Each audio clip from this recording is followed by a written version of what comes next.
Avia sat at gate C12, holding her ticket tight. Her phone lit up with a message from the building manager. Got your resignation letter. Are you sure you want to quit today? She couldn't even bring herself to answer. Just an hour ago, she'd left a handwritten letter on her boss's desk. A letter telling him she'd never been in a serious relationship before. That she'd been waiting for someone special who made her feel safe. That if he cared for her too, she was offering him her heart, her first real love, as her Christmas gift. Then she'd packed her things and left, hoping to disappear. He won't see it until tomorrow, she told herself. By then I'll be far away. But she was mistaken. At that very moment, in his beautiful penthouse overlooking Chicago, Sean-woo Dako was reading her letter.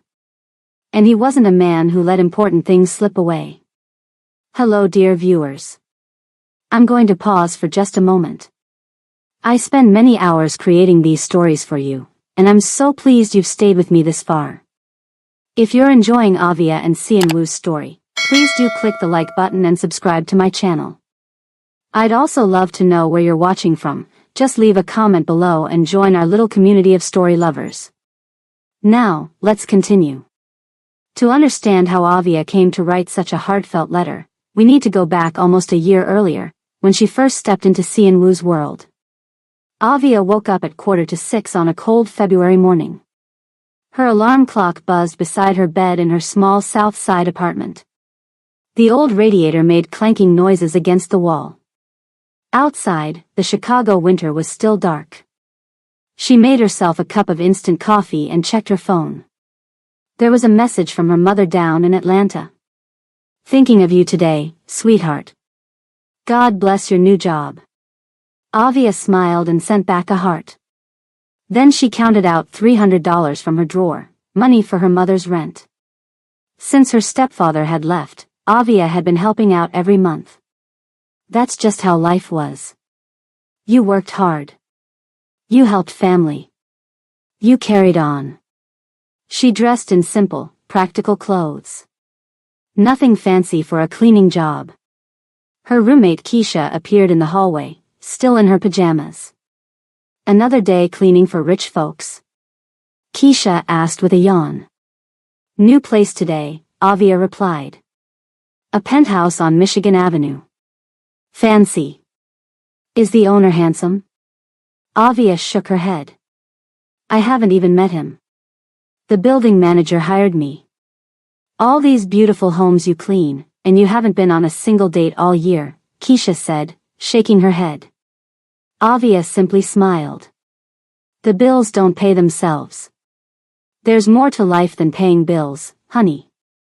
Avia just grabbed her coat and headed out the door. The train ride from her neighborhood to the Magnificent Mile took almost an hour. Avia watched through the window as the city changed around her.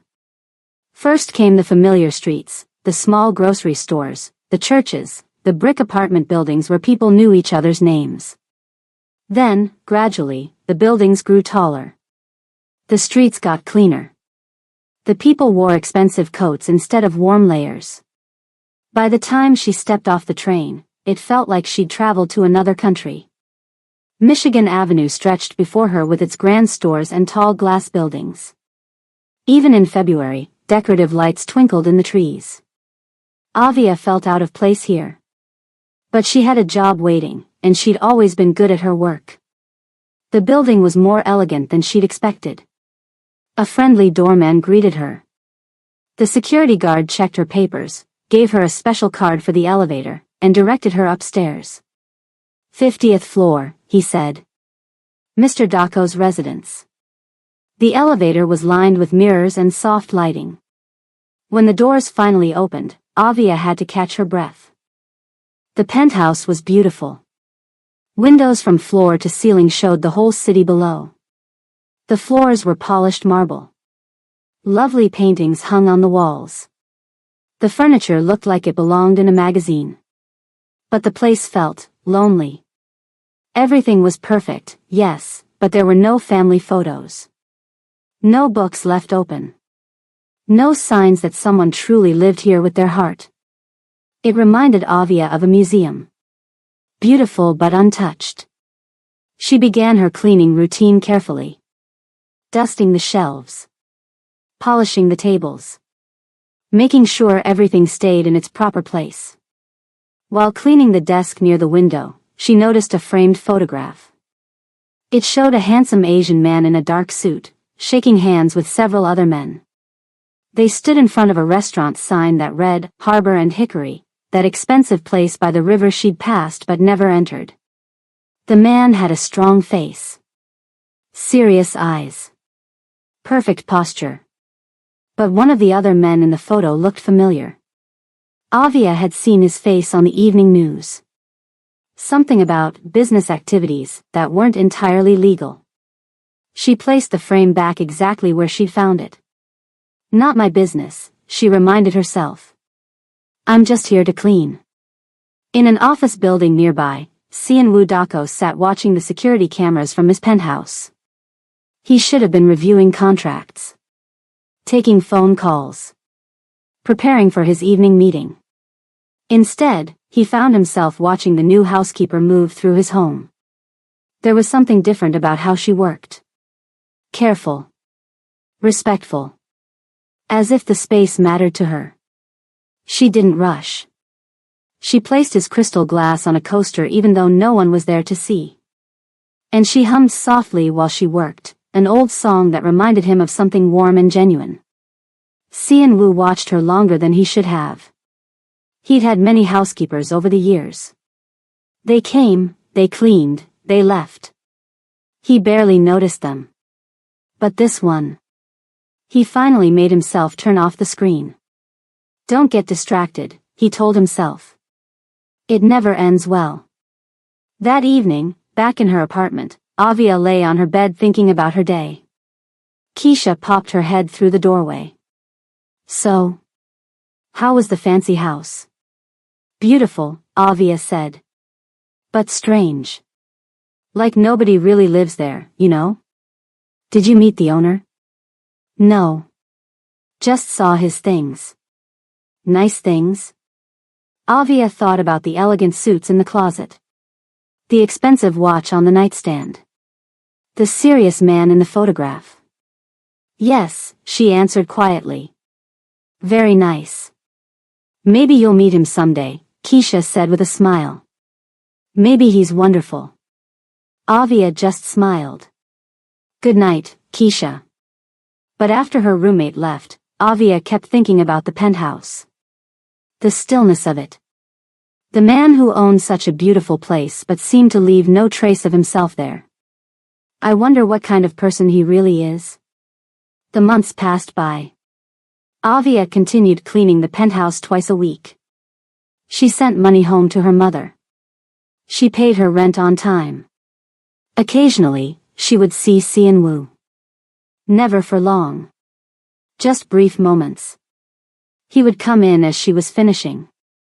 Always in a perfectly tailored suit. Always standing straight and tall. He would nod politely. Thank you, Ms. Langston. Those few words were all he ever said. But over time, Avia noticed things about him. He always paid her early, without being asked. When her mother was hospitalized in Atlanta, he sent a lovely bouquet with a simple note. Family comes first. Please take whatever time you need. He was always respectful. Never made her uncomfortable. Never stood too close or spoke too familiarly. And slowly, without quite meaning to, Avia began looking forward to the days she worked in his home. Not for the paycheck. But for those brief moments when she might see him. Christmas approached, and Michigan Avenue was transformed with lights and decorations. At night, Avia would lie awake, thinking thoughts she knew were foolish. What if I told him how I feel? She would shake her head at her own silliness. He's my employer. He's from a different world entirely. He would never. But the thought wouldn't leave her alone. It stayed with her through the days and nights. And 2 weeks later, on Christmas Eve, she would find herself placing a carefully written letter on his desk, the most honest words she had ever put on paper. Then she would hurry away, afraid to face what might come next. Cian Wu stepped into his quiet penthouse on Christmas Eve. Snow dusted the shoulders of his dark coat as he shook off the cold. He was on the phone, speaking Korean about a building he wanted to buy, when something caught his eye. There on his glass desk sat a small box wrapped in silver paper with a red ribbon. Beside it lay a handwritten letter. He stopped mid-sentence. "I'll call you back," he said simply, and hung up without another word. The penthouse felt unusually still. Even the city lights beyond his windows seemed to hold their breath. Cian Wu hung up his coat and walked slowly to the desk. He recognized the handwriting right away. Avia. His housekeeper. He opened the letter first, carefully unfolding the pages. As he read, his expression changed. Not quite a smile. Cian Wu rarely smiled, but something softened around his eyes. Avia had written that she respected him, not just as her employer, but as a person. She said she'd watched him all these months and seen kindness in the way he treated her. She admitted something very personal, that she had never been with anyone before. She had made a promise to herself years ago to wait for someone who made her feel completely safe. And then came the part that made his heart beat faster. She confessed that working in his home, being near his things, catching those brief moments with him, it had made her feel things she never expected to feel. She wrote that if he felt anything for her too, she wanted her first real relationship to be with him. She wanted to give herself, heart, body, and soul, to someone who truly saw her. And if he didn't feel the same way, she would quietly disappear. No awkwardness. No expectations. He would never have to see her again. Cian Wu read the letter twice. In his world, women had offered him many things. Some wanted his money. Others wanted his connections. A few simply wanted the thrill of being with someone powerful. But this was different. This wasn't about what he had. This was about who Avia thought he could be. And for a man who was used to people fearing or using him, this kind of honest trust was something entirely new. Cian Wu walked to the window, letter still in hand, and gazed out at the snowy Chicago evening. His mind drifted back to where it all began. He had grown up in Busan, South Korea. Came to Chicago when he was 32. On paper, he was just a successful businessman. He owned hotels. Restaurants like Harbor and Hickory. Office buildings along the Magnificent Mile. But there was another side to his success. He was what some might call a fixer. When certain people back in Korea needed things handled in America, things that didn't appear in official contracts, they called Cian Wu. Over the years, he'd built his legitimate businesses on top of these connections. Old favors. Old debts. Old loyalties that never quite went away. For the past few years, he'd been trying to change that. Clean up his reputation. Cut the old ties. Live more in the light. But men in his position didn't just walk away from that world.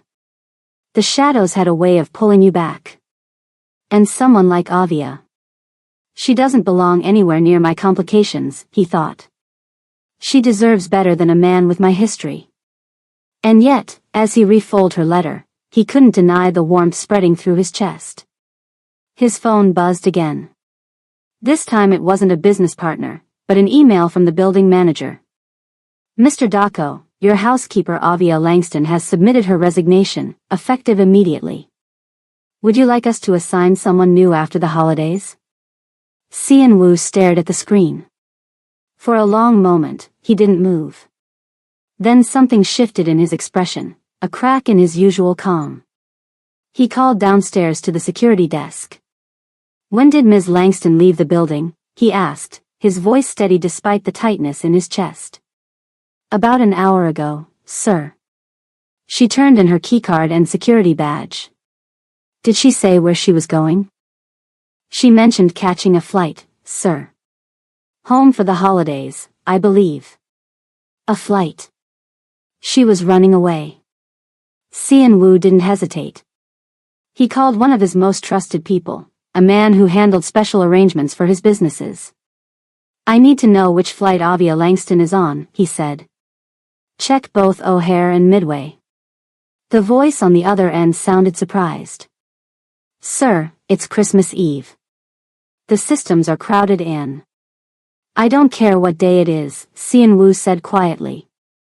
Find her. He didn't need to raise his voice. The man knew that soft tone actually meant the matter was extremely important.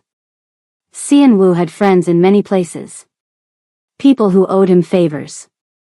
People who knew better than to ask why he needed information. 20 minutes later, his phone rang. She's at O'Hare, sir. Gate C12. Flight to Atlanta boarding in about 40 minutes. Atlanta. Where her family lived. She was going home. Before leaving, Xian Wu finally opened the small box Avia had left. Inside was a silver key pendant on a delicate chain. Simple but beautiful. Tucked beneath it was a small note in her handwriting. A key to the first real piece of my heart, if you want it.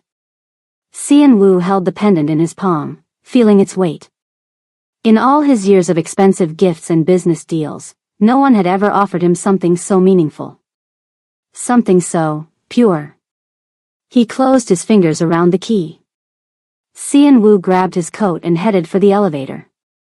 For the first time in years, he didn't have a carefully thought-out plan. He didn't know exactly what he would say when he found her. He just knew one thing. If Avia thought she could hand him her heart in a letter, offer him something as precious as her first love, and then simply disappear. Well, she didn't understand the kind of man Xian Wu Dako really was. He wasn't someone who let go of things that mattered. And somehow, in 11 months of quiet mornings and brief conversations, this housekeeper from the South Side had become the thing that mattered most. The boarding announcement crackled through the airport speakers. Flight 714 to Atlanta is now boarding Zone 1 passengers. Avia stood up, grabbed her carry-on bag, and joined the short line forming at the gate. Her hands felt cold despite the warmth of the terminal. Her heart was beating so fast she could feel it in her throat. Almost there, she thought. Just a few more minutes and I'll be gone. She handed her boarding pass to the gate agent, who smiled and began to scan it. Avia. That voice. Calm. Deep. Unmistakable. She froze in place, the boarding pass still extended in midair. No. It's not possible. He can't be here. But when she turned around, there he was. Xian Wu Dako stood just a few feet away, looking completely out of place among the holiday travelers in their casual clothes and winter boots. He wore a perfectly tailored dark coat. His posture was impeccable. His eyes, those serious, knowing eyes, were fixed directly on her. The gate agent looked between them, confused. Ma'am? Your boarding pass? Avia couldn't move. I'm sorry, she mumbled to the agent, stepping out of line. I need a minute. Xian Wu stood perfectly still as Avia approached him. Around them, families with children, couples heading home for Christmas, and tired business travelers rushed past. But he might as well have been alone in an empty room for all the attention he paid them. His focus was entirely on her. Avia's face felt hot with embarrassment. Mr. Dako, she said, her voice barely above a whisper. What are you? How did you find me? I read your letter. His voice was quiet but carried an intensity that made her heart skip. Her stomach dropped. The reality of it hit her all at once. He had read every word she'd written. Every feeling she'd confessed. Every intimate truth. It was stupid, she stammered. It was too much. I shouldn't have written any of it. I wasn't thinking clearly. It wasn't stupid. His expression remained calm, but something in his eyes softened. It was honest. Avia glanced back at the boarding gate. They were calling the next group now. She could still make her flight. She could still run. As if reading her thoughts, Xian Wu said, Please. Just talk with me for a moment. He led her to a quieter area near the windows, away from the bustle of the main terminal. Not by taking her arm or touching her in any way, just with a small gesture of his hand that somehow made it impossible to refuse. Avia followed, still in a state of disbelief. How had he found her? How had he known which flight she was taking? They stood near a row of empty seats. Outside the huge windows, snow was falling on the runway, the flakes illuminated by the airport lights. "Why did you quit without telling me?" he asked. His tone wasn't angry. Just genuinely puzzled. "Because..." She struggled to find the right words. "Because I crossed a line. I'm your employee. You're my boss. What I wrote was completely inappropriate, Anne." "That's not why you're running," he interrupted gently. She looked up, meeting his eyes reluctantly.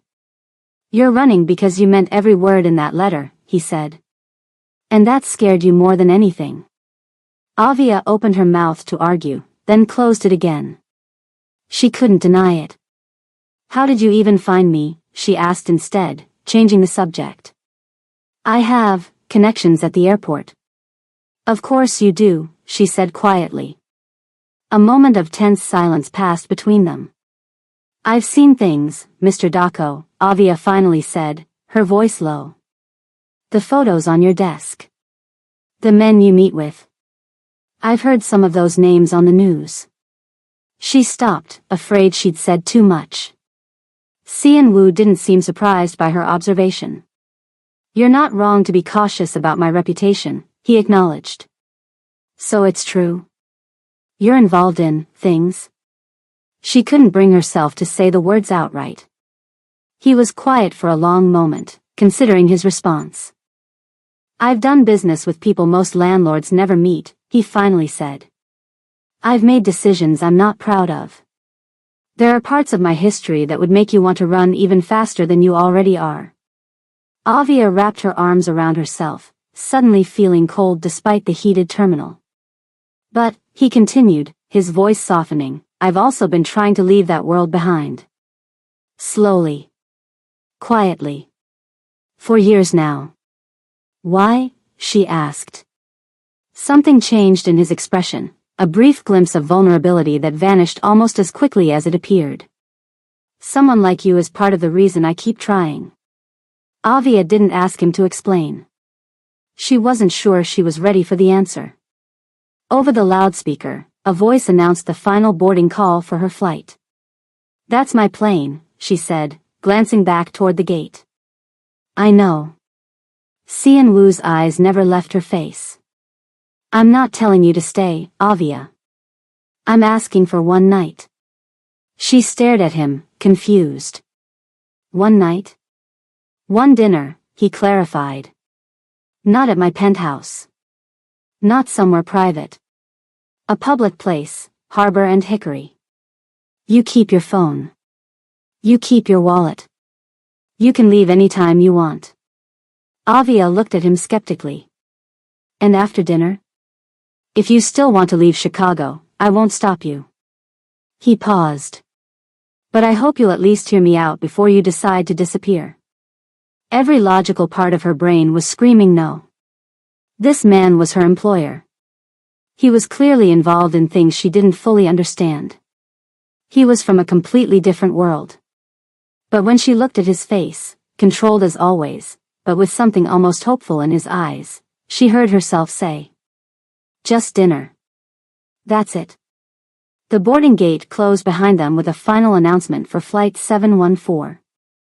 They walked through the terminal side by side. Cian Wu didn't try to touch her or guide her. He simply matched his pace to hers, giving her space even as they moved in the same direction. Avia felt strangely calm now that the decision had been made. The plane would leave without her. She would stay in Chicago, at least for tonight. "I need to call my mom," she said suddenly. "She's expecting me." "Of course," he replied. "Take your time." She stepped aside to make the call, watching as Cian Wu maintained a respectful distance. Her mother answered on the third ring. "Baby, where are you? Did you board yet?" No, Mama, Avia said, keeping her voice steady. There's been a change of plans. I'm not coming tonight. What? Why not? It's Christmas Eve. I know. I'm sorry. Something important came up. Her mother was quiet for a moment. Does this have something to do with that job of yours? Avia glanced over at Xian Wu, who was looking out the window at the falling snow. Yes, she admitted. But I'm fine. I'll explain everything later. After promising to call on Christmas Day, Avia ended the call and rejoined Xian Wu. Everything okay? He asked. She's disappointed. But she understands. That wasn't entirely true. Her mother didn't understand at all. How could she? Avia barely understood herself. As they passed a row of seats near the windows, Avia noticed a man in a gray hoodie quickly lowering his phone. He pretended to scroll through something, but she could have sworn the camera had been pointed in their direction just a moment before. Xian Wu didn't seem to notice. Or if he did, he gave no indication. My car is waiting outside, he said as they approached the exit. Unless you prefer we take a taxi. Your car is fine, she replied. The automatic doors opened, and the cold Chicago air hit them. Snow was falling steadily now, coating the sidewalk with a fresh layer of white. Avia shivered, pulling her coat tighter. Here, Xian Wu said, unwrapping the scarf from his own neck and offering it to her. I'm okay, she said automatically. Please. It's very cold. After a moment's hesitation, she accepted the scarf. It was soft cashmere, and it still held the warmth from his body. A sleek black car pulled up to the curb. The driver stepped out and opened the rear door without a word. After you, Xian Wu said. Avia paused at the edge of a decision. She could still change her mind. She could still walk away, find a hotel, figure things out tomorrow. But as the snow fell around them and the city lights glittered in the distance, she found herself sliding into the back seat of Xian Wu's car. He joined her, keeping a respectful distance on the leather seat. Harbor and Hickory, he told the driver. As the car pulled away from the curb, Avia looked back at the airport. Neither of them noticed the man in the gray hoodie watching from just inside the terminal doors. He held his phone to his ear, speaking quietly. Yes, it's definitely him. Xian Wu Dako. He just left with some woman. Black woman. Young. Pretty. I've never seen her before. He listened for a moment. No, he didn't see me. Want me to follow them? Another pause. Understood. I'll send you the photos now. He lowered the phone and began tapping on the screen, sending images of Xian Wu and Avia walking through the terminal, talking by the window, and getting into the black car. In a city like Chicago, nothing stayed secret for long. And there were certain people who made it their business to know exactly who Xian Wu Dako cared about, and exactly how to use that information against him. As the car merged onto the highway, Avia stared out at the snow-covered city. Second thoughts? Xian Wu asked quietly. She turned to look at him. In the dim light of the car, his features seemed softer somehow. Less intimidating. About 100 of them, she admitted. To her surprise, he smiled. It was a small smile, just a slight upward curve of his lips, but it transformed his face. That's fair, he said. I'm having a few myself. You are? He nodded. I don't usually chase women through airports. I don't usually write confession letters to my boss, she countered. For a moment, they looked at each other. Then, unexpectedly, they both laughed. It wasn't much, just a brief moment of shared absurdity. But it eased the tension between them. As the car continued toward downtown Chicago, the snow falling gently outside the windows, Avia felt something shift inside her. Not quite trust. Not quite comfort. But something close to hope. She didn't know what would happen at dinner. She didn't know if she'd be on another plane tomorrow or if she'd stay in Chicago. She only knew that for the first time in a very long time, she was following her heart instead of her head. And somehow, despite everything, it felt right. Harbor and Hickory was everything Avia had imagined it would be. The restaurant was warm and elegant. Wood and glass everywhere. Soft lighting from candles flickered on each table, and through the tall windows, she could see snow falling gently over the Chicago River. The moment they walked through the door, Avia felt out of place. Everyone here looked like they belonged in fancy magazines. Men in expensive suits. Women in beautiful dresses that probably cost more than her monthly rent. People laughing softly over wine glasses that sparkled in the candlelight. And here she was, in the same simple dress she'd worn to her cousin's wedding 2 years ago. The one she'd found on the clearance rack at Macy's. But then something unexpected happened. The host, a tall man in a perfectly pressed suit, looked up and immediately smiled. "Mr. Daco," he said warmly. "We weren't expecting you this evening. Merry Christmas." "Merry Christmas, James," Xianwu replied. "Table for 2, please." "Something quiet." "Of course. Right this way." As James led them through the restaurant, Avia noticed how people glanced up as they passed. Not staring, exactly. More like they were aware of Xianwu's presence. Like they knew who he was. They were seated at a private booth in the corner. It had a perfect view of both the river and the dining room, yet felt removed from the bustle of the other tables. As they sat down, Avia realized something. He'd chosen this place on purpose. Not to show off how fancy it was. Not to make her feel small. But to bring her somewhere he was respected. Somewhere he felt comfortable. Somewhere he could be seen with her. Avia picked up the menu and nearly gasped at the prices. She quickly tried to hide her reaction, but when she glanced up, she caught Xianwu watching her. "What?" she asked, feeling self-conscious. "Nothing," he said. Then after a pause, "You look nice.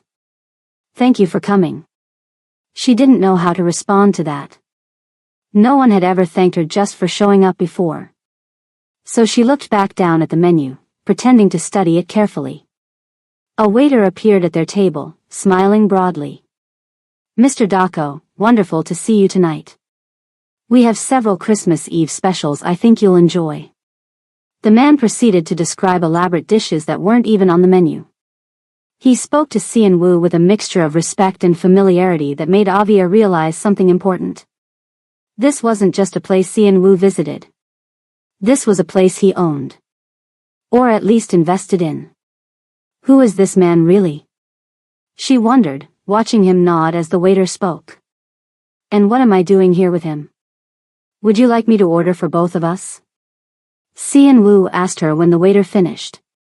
"Or would you prefer to choose your own meal?" "You can order," Avia said. She didn't recognize half the dishes the waiter had described anyway. Xianwu nodded and selected several items. The waiter smiled, collected their menus, and disappeared. For a moment, they sat in silence. Around them, the restaurant hummed with quiet conversation and the gentle clink of silverware. "You have questions," Xianwu said finally. It wasn't a question, but a statement. Avia nodded. "A few. Ask anything. Tonight, no secrets." The appetizers arrived, beautiful little plates of food that looked more like art than dinner.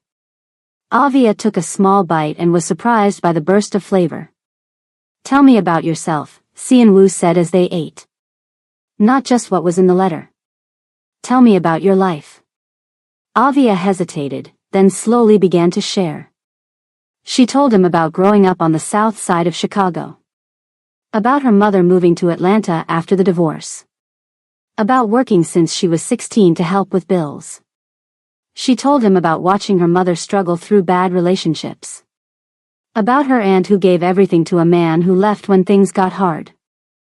"I decided pretty early on," she explained, "that I wouldn't just give myself away. Not my body.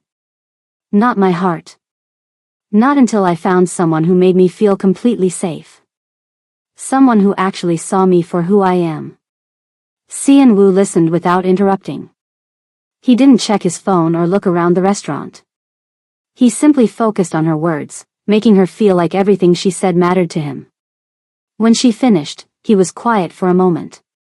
Nobody has ever told me no, the way you have, he finally said. Not in a way that made me respect them more. Avia looked at him, confused. What do you mean? Most people in my life want something from me. Money. Connections. Power. They say yes to everything I offer because they want what I can give them. He took a sip of his water. You turned down my world. You were willing to leave rather than compromise what matters to you. The main course arrived, a perfectly cooked fish for Avia and something with beef for Xianwu.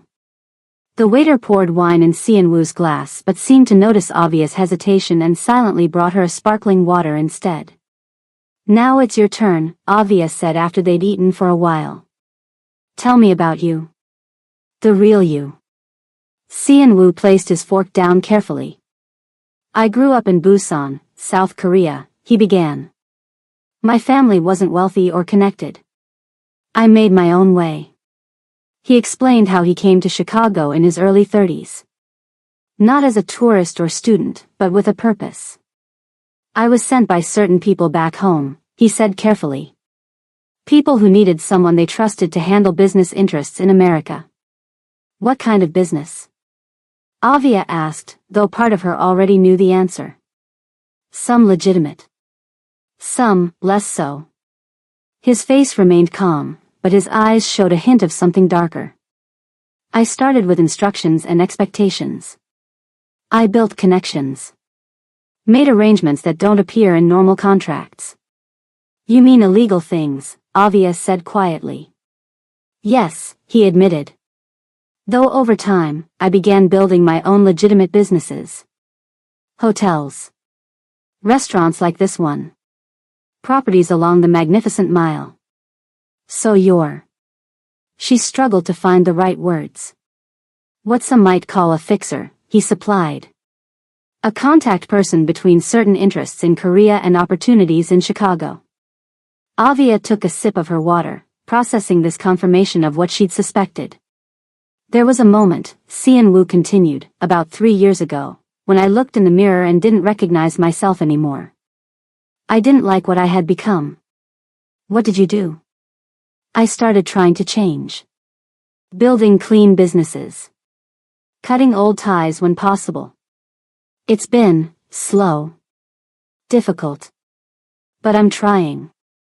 His honesty surprised her. He wasn't making excuses or pretending to be something he wasn't. He was simply telling her the truth, even the parts that didn't make him look good. There was one night, he said suddenly, one moment that really changed how I thought about you. Avia waited for him to continue, curious. But Xianwu just shook his head. Another time. Not tonight.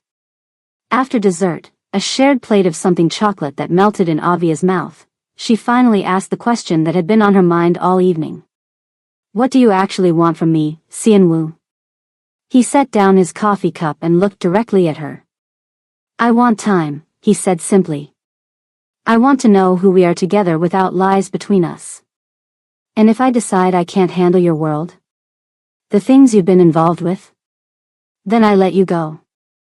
His voice was gentle but firm. I won't pressure you into anything, Avia.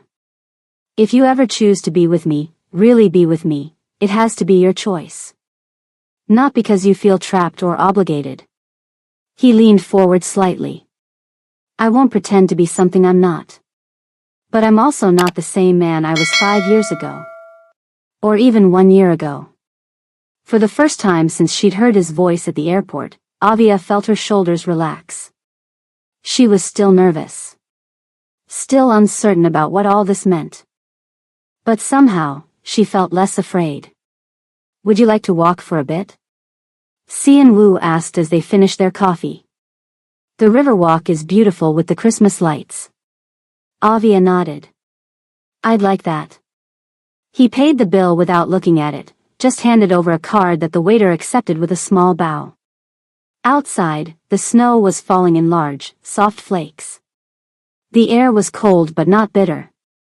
Christmas lights twinkled along the river, reflecting off the dark water in shimmering patterns of red, green, and gold.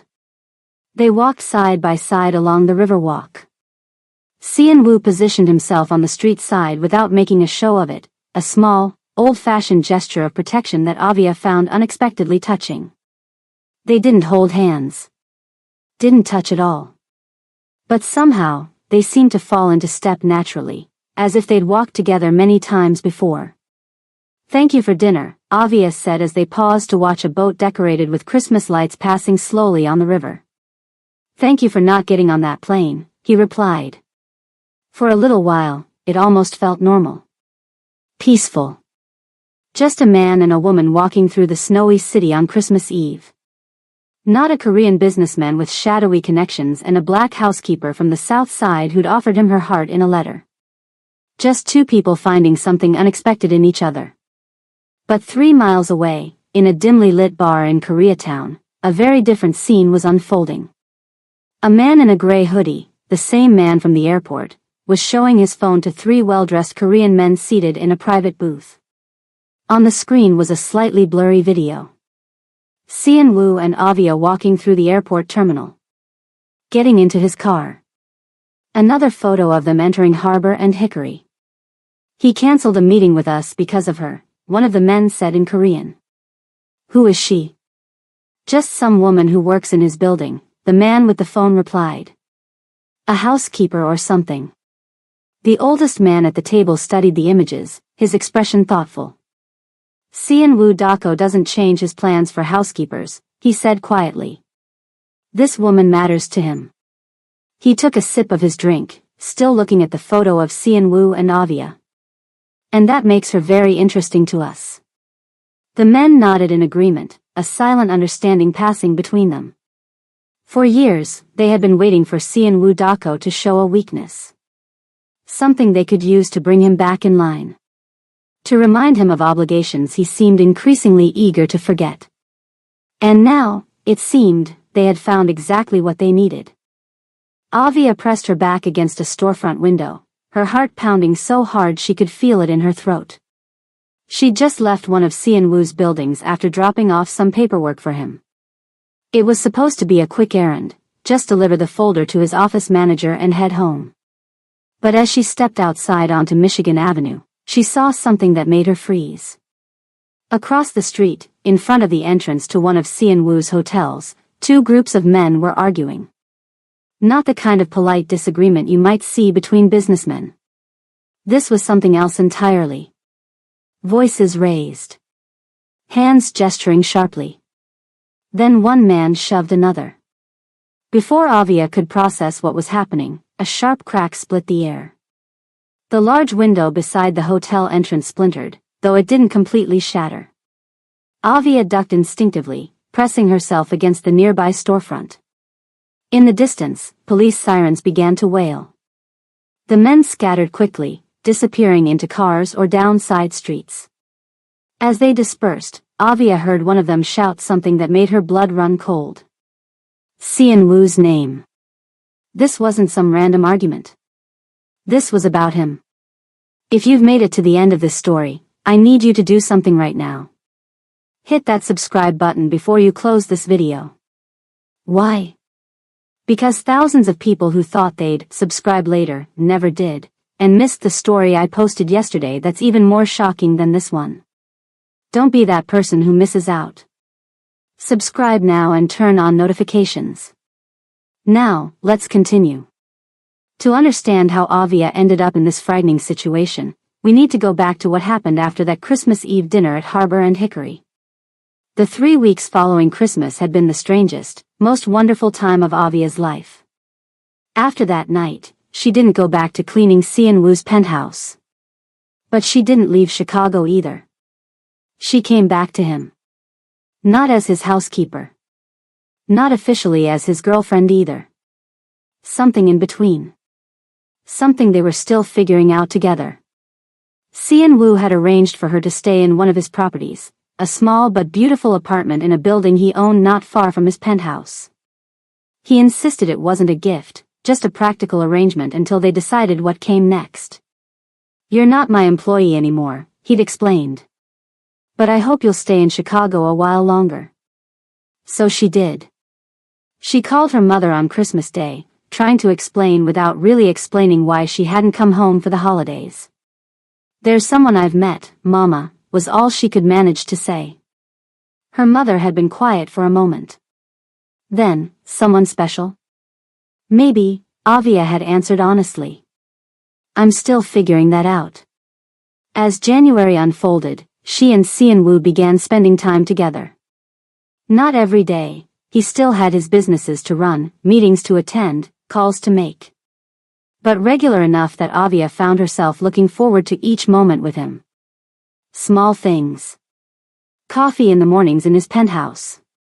She'd laugh at how he always took it black, no sugar or cream. "You drink it like medicine," she teased him once. "Isn't that what coffee is?" He'd replied with that small, rare smile that made his eyes crinkle at the corners. He began rescheduling his meetings so that she never had to travel home late at night. He'd arrange for his car to pick her up if it was past 7 in the evening. One night, he gave her a spare key to his penthouse. "For emergencies," he said simply, dropping it into her palm. "What kind of emergencies are you expecting?" she'd asked. He just shrugged. "I like knowing you can reach me if you need to." It was these small gestures, these quiet ways of showing he cared, that were slowly winning her over. On a quiet evening in mid-January, they were sitting in his penthouse. Snow was falling softly outside the floor-to-ceiling windows. The city lights twinkled below them like earthbound stars. Si-Wu was working on his laptop while Avia read a book on the couch nearby. The comfortable silence between them felt like a warm blanket. "Say this," he said suddenly, looking up from his computer. He spoke a phrase in Korean. Avia looked at him, surprised. "What does it mean?" "Try it first," he encouraged. She repeated the sounds awkwardly, feeling her tongue trip over the unfamiliar words. To her delight, he laughed, a real laugh, something she'd rarely heard from him. "That was terrible," he said, but his eyes were warm. "Well, what did I just say? Or try to say?" "The view is beautiful tonight," he translated. Avia looked out at the snow and city lights. "It is beautiful." He taught her a few more simple phrases that evening. She mangled most of them, but he was patient, correcting her gently. A few days later, she surprised him by cooking dinner in his rarely used kitchen. Nothing fancy, just a simple chicken dish her mother used to make. She wasn't even sure he'd like it. But Si-Wu ate every bite, then asked for the recipe. "For your chef?" she asked, half joking. "For me," he replied simply. "I'd like to learn how to make it myself." The idea of this powerful, serious man carefully following her mother's chicken recipe made Avia smile for days afterward. They'd stand by his windows sometimes, looking out at the city together. Not talking. Just being. Sometimes their shoulders would touch, lightly. Neither would move away. She still hadn't asked him about the night that changed how he saw her, that mysterious comment he'd made at Harbor and Hickory. And he still hadn't told her. Some questions, Avia had decided, could wait. But not everything in those 3 weeks was peaceful. One afternoon in the second week of January, Avia was waiting for Si-Wu in the lobby of one of his office buildings. He had a meeting that was running late, and they were supposed to have lunch afterward. As she sat in the sleek, modern waiting area, she noticed a group of men being escorted into the elevator by Si-Wu's assistant. They didn't look like the usual businessmen who visited. Something about them felt different. Harder. More dangerous. When Si-Wu finally came down an hour later, his face was carefully blank, but Avia had learned to read the tiny signs of tension around his eyes. "Is everything okay?" she asked as they walked to a nearby cafe. "Just business," he said dismissively. "Nothing for you to worry about." But she did worry. Then came the day that confirmed her concerns. Avia had stopped by one of Sian-Woo's buildings to drop off some documents he'd accidentally left at his penthouse that morning. As she was walking past a conference room with the door slightly ajar, she overheard voices. One of them was Sian-Woo's. She didn't mean to eavesdrop, but something in the tone of the conversation made her pause. "You've changed, Sian-Woo," a man was saying in accented English. "You're distracted. Too focused on these legitimate ventures." "My businesses are performing well," Sian-Woo replied, his voice calm but cold. "There's nothing for anyone to be concerned about." "There's talk back home," another voice added. "People wondering if you've gone soft. If Chicago has made you forget who you are." "I know exactly who I am," Sian-Woo said evenly. One of the men laughed, not a pleasant sound. "Is it because of the woman? The one you were seen with at Christmas?" Avia felt her heart skip. They were talking about her. "My personal life is not open for discussion," Sian-Woo said, his voice dropping to that dangerous quiet she'd only heard once or twice before. "Everything is open for discussion when it affects business," the first man countered. "If you can't hold your territory here, someone else will. And they won't be as polite about it as we're being." Avia didn't stay to hear more. She quickly left the folder with the receptionist and hurried out of the building, her mind racing. She knew Sian-Woo had connections to people who operated in the shadows. He'd been honest about that. But hearing it so directly, realizing that those people were watching him, watching them, made it suddenly, frighteningly real. And now, 3 weeks after Christmas, Avia found herself pressed against a storefront on Michigan Avenue, watching the aftermath of what could only be described as a warning. As the last of the arguing men disappeared and the police sirens grew closer, Avia started to move. She needed to get away from there. She needed to call Sian-Woo. But before she could take more than a few steps, a sleek black car pulled up to the curb in front of her. The back door opened, and there was Sian-Woo, his face more serious than she'd ever seen it. "Get in," he said simply. Avia didn't hesitate. She slid into the back seat, and he followed, closing the door behind him. "Are you hurt?" he asked immediately, his eyes scanning her face, her arms, looking for any sign of injury. "No," she said, her voice shaking slightly. "I'm fine. I was just dropping off those papers and then I saw." "I know," he interrupted gently. "One of my security people called me." The car pulled smoothly away from the curb, merging into traffic just as a police car came around the corner, heading toward the hotel. "Sian-Woo, what's happening?" Avia asked. "Those men were arguing about you. I heard your name." He was quiet for a long moment, looking out the window at the passing buildings. When he finally spoke, his voice was low and controlled. "This wasn't random," he said. "There are people who don't like the direction I'm taking my life." "Because of the clean businesses?" she asked, remembering the conversation she'd overheard. "Because of you." She stared at him, not fully understanding. "They think I've gone soft," he explained. "That I'm distracted. That you're my weakness." He said the last word carefully, as if he'd never considered it before. "And they're testing to see if they're right. By breaking windows at your hotel?" "That's just the beginning," he said quietly. "A message." Avia looked down at her hands, which were still trembling slightly. "I never meant to bring trouble into your life," Sian-Woo said, and something in his voice made her look up. For the first time since she'd known him, she saw something in his eyes that looked like fear. Not for himself, she realized. For her. "I think I can keep you out of this," he continued. "But if it gets worse, I might have to send you somewhere safe for a while." Avia felt her chest tighten at his words. "I just decided to stay in Chicago," she said, her voice stronger than she expected. "And now you want me gone again?" "Not gone," he corrected gently. "Safe. Away from you. If necessary, yes." She shook her head. That's not your decision to make, Xianwu. He looked at her, surprised by her firmness. I'm not some china doll you need to put on a high shelf, she continued. I made a choice to stay. To see what this is between us. I'm not running away just because things get complicated. The car continued through the city streets as they sat in silence.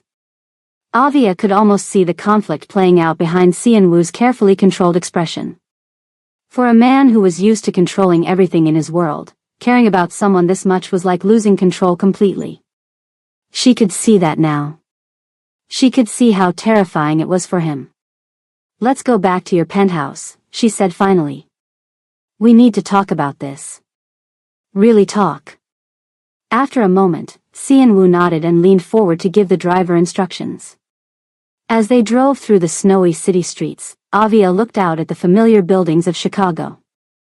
3 weeks ago, she'd been ready to leave all this behind. Now, she couldn't imagine being anywhere else. Even if staying meant facing whatever danger came with being part of Xianwu Dako's life. Back at the penthouse, Xianwu poured himself a small glass of whiskey. He offered one to Avia, but she shook her head. Tell me everything, she said as they sat in his living room, the city spread out below them. Who are these people? What do they want from you? Xianwu took a small sip of his drink, gathering his thoughts. When I first came to Chicago, I was sent by certain people from back home, he began. Powerful people with interests here in America. I was their representative. Their enforcer, in some ways. And now? Now I've been trying to distance myself. Build my own businesses. Legitimate ones. Become my own man. And they don't like that, Avia guessed. They see it as disloyalty, he confirmed. As weakness. Especially since I've been distracted lately. By me, she said softly. He looked at her directly. Yes. Avia took a deep breath. So what happens now? Now I send you somewhere safe until I can resolve this, Xianwu said, his tone suggesting this was already decided. No, Avia replied simply. Avia, these aren't people you can reason with. If they decide you're the reason I'm pulling away, they might. I'm not leaving, she interrupted. That's not how this works, Xianwu. Then how does it work? He asked, a hint of frustration breaking through his usual calm. We face it together, she said. You don't get to just ship me off somewhere because it's convenient. It's not about convenience, he said, setting down his glass. It's about keeping you safe. And what about you?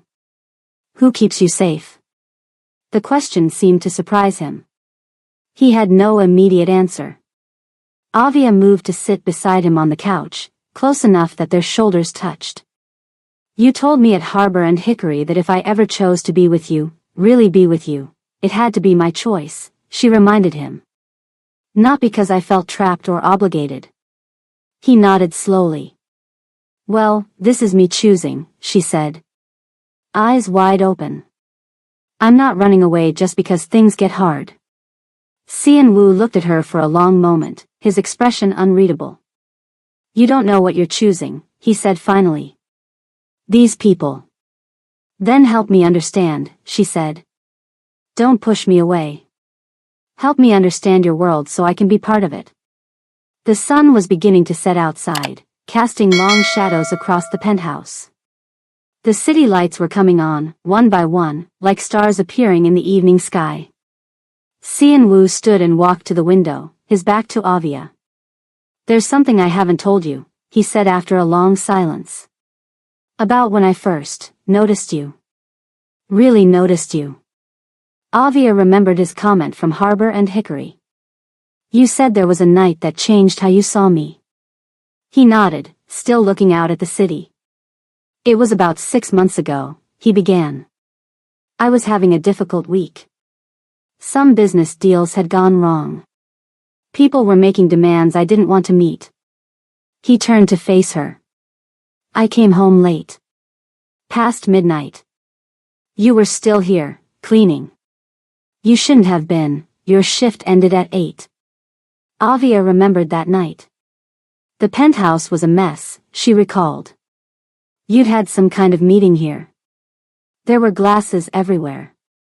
Papers scattered around. I'd had some business associates over, Xianwu confirmed. It hadn't gone well. I was angry. They were angry. Things got heated. I remember thinking it didn't seem like you, Avia said. Your place was always so organized. I told you to go home, Xianwu continued. That you could come back in the morning. But I didn't, Avia said softly. No. You said, and I'll never forget this, you said, everyone deserves to come home to a clean, peaceful space. Especially after a bad day. Avia smiled slightly. That's what my mama always said. You stayed another hour, Xianwu said. You cleaned everything. Put it all back in order. And when you left, you didn't ask questions. You didn't look scared or judgmental. You just said, good night, Mr. Dako. Tomorrow will be better. He came back to the couch and sat beside her again. That's when I knew you were different, he said quietly. You saw the chaos. You must have had questions. But you just helped. Simply. Without asking for anything in return. Avia felt a warmth spreading through her chest at his words. That's why I can't let you get hurt because of me, Xianwu continued. You represent something good. Something I didn't think existed in my world. She reached out and took his hand, the first time she'd ever initiated physical contact between them. Then let me help you now, she said. Not by running away. But by standing beside you while you figure this out. Xianwu looked down at their joined hands, then back up at her face. I can't promise it will be easy, he said. Or safe. I know, she replied. But I'm choosing it anyway. I'm choosing you. Outside, snow began to fall again, soft flakes drifting past the windows. In the quiet of the penthouse, something shifted between them, a decision made, a path chosen. For better or worse, they would face whatever came next together. Avia woke up slowly, the sunlight warming her face.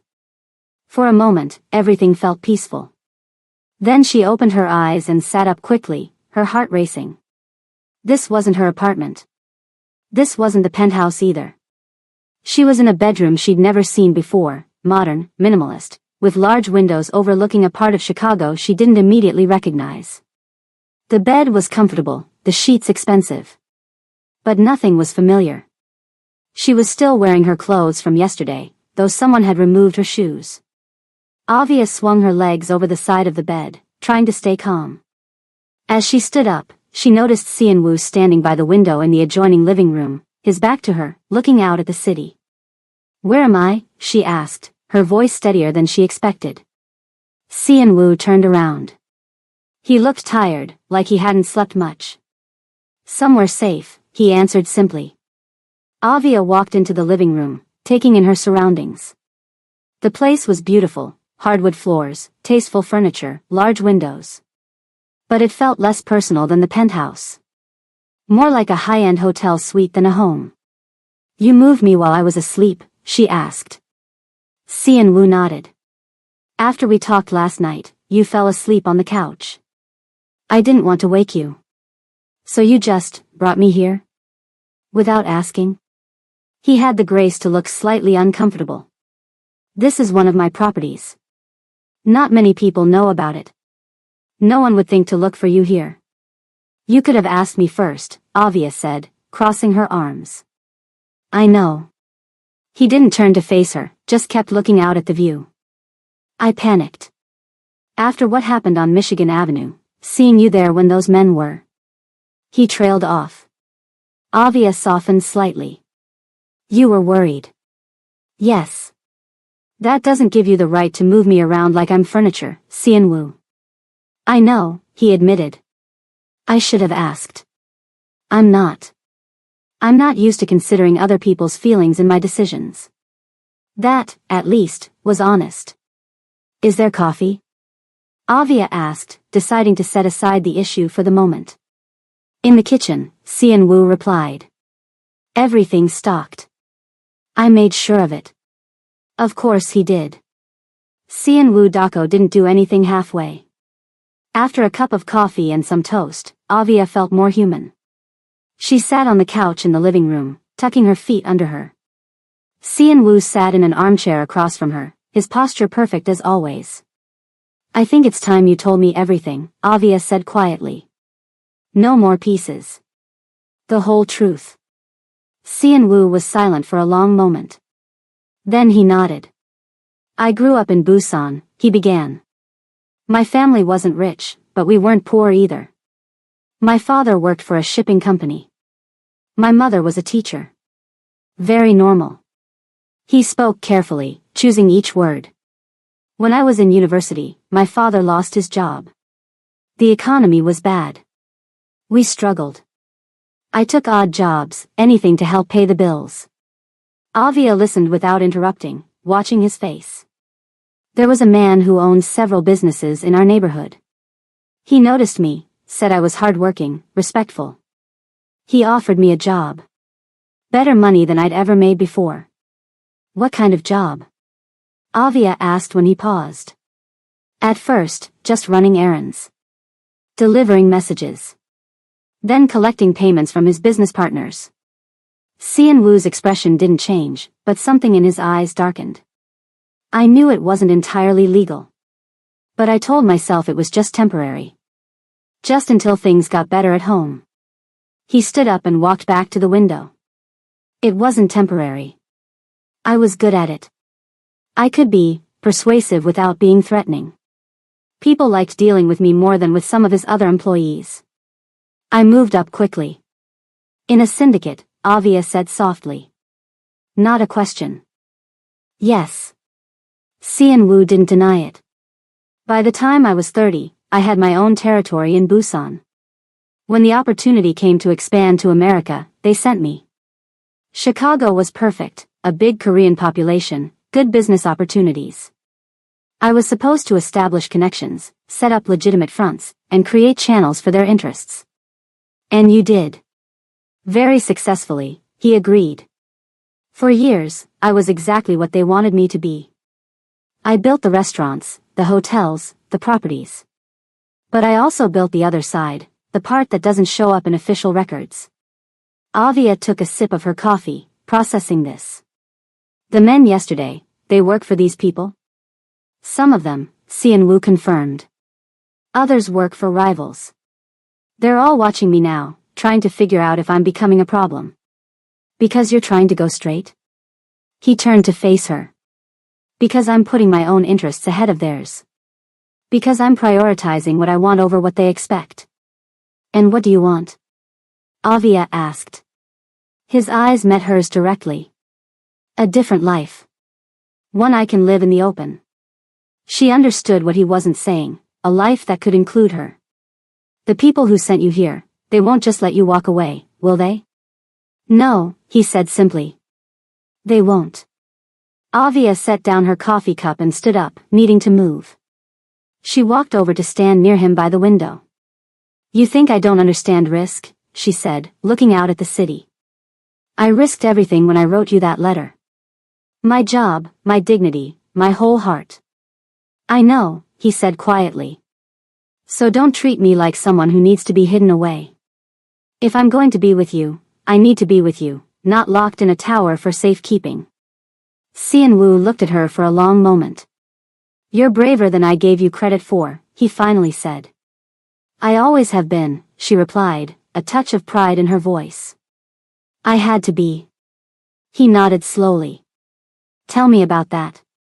About your life before we met. Avia was surprised by the question, but she answered honestly. My daddy left when I was 8. Just walked out one day and never came back. My mama had to work 2 jobs to keep us going. When she got sick a few years ago, I had to drop out of college to help pay the bills. She turned away from the window, leaning against the wall. I learned early that nobody's going to rescue you. You have to stand on your own feet. Is that why you've never? Xian Wu trailed off, clearly referring to what she'd written in her letter. Why I've never been with anyone? Avia finished for him. Partly. I saw too many women giving themselves to men who didn't value them.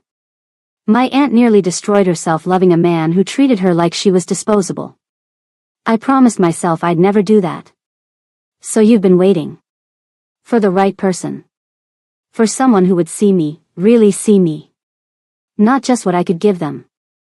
Xian Wu was quiet for a moment, absorbing her words. I respect that, he finally said. More than you know. As evening approached, they ordered food from a nearby restaurant. Xian Wu's driver picked it up and brought it to the condo without coming inside. They ate at the small dining table, talking about simpler things for a while. The weather. A book Avia had been reading. A new property Xian Wu was considering. It felt almost normal. Almost like they were just a regular couple having dinner together. After they finished eating, they moved back to the living room. Xian Wu turned on a lamp as the daylight faded, casting a warm glow over the room. There's something I need to make clear, he said, sitting down on the couch. Avia sat beside him, leaving a small space between them. I'm listening. What you wrote in that letter, about waiting, about giving yourself to someone for the first time, I won't rush that, he said, his voice gentle but firm. Whatever happens between us, it has to be because you're completely certain. Why? She asked, genuinely curious. Because it matters to you, he said simply. And you matter to me. The sincerity in his voice made something warm bloom in Avia's chest. They sat in comfortable silence for a while, watching the city lights come on as darkness fell. Without really planning to, Avia found herself leaning sideways until her head rested gently on Xian Wu's shoulder. He didn't move away. Didn't put his arm around her or try to hold her hand. He just stayed perfectly still, letting her decide how close she wanted to be. It was the most respectful thing anyone had ever done for her. Later that night, after they'd talked more about his businesses, about her hopes for the future, about small things that made them both smile, Xian Wu finally outlined his plan. I've been preparing for this for over a year, he explained. Slowly separating my legitimate businesses from the other interests. Creating distance. Building walls between the parts of my life. And now? Avia asked. Now I accelerate the process. Cut ties completely with the old network. Focus only on the clean properties, the legitimate businesses. Will they let you? Some will accept it. Others will resist. His voice was matter-of-fact. There will be negotiations. Possibly more incidents like yesterday. Avia considered this. And what do you need from me? Patience, he said. Understanding that this won't be simple or quick. And... He hesitated, trust that I'm doing this the right way. You mean the legal way? As legal as possible, given the circumstances. That wasn't entirely reassuring, but Avia appreciated his honesty. Is it really possible to just walk away from people like that? She asked. Xian Wu turned to face her fully. The city lights behind him cast his profile in shadow, but she could still see his eyes, serious and intent. Not cleanly, he admitted. Not quickly. But if it means building something real with you? He reached out, gently touching her face with his fingertips, the first time he'd initiated such contact. I'm willing to find out. The quiet determination in his voice made Avia believe him. This wasn't just talk. This wasn't an empty promise.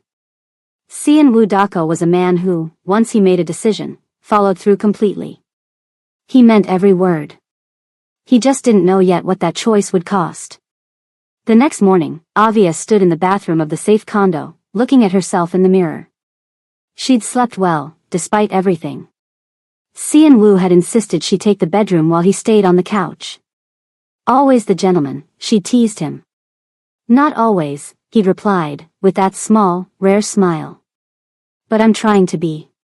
Now, as she washed her face and tried to make herself presentable in yesterday's clothes, Avia thought about everything he'd told her. The syndicate connections. The dual businesses. The danger that came with trying to leave that world behind. Most sensible people would run in the opposite direction. Find a nice, normal man with a nice, normal job. No complications. No risk. But Avia had never been interested in the easy path.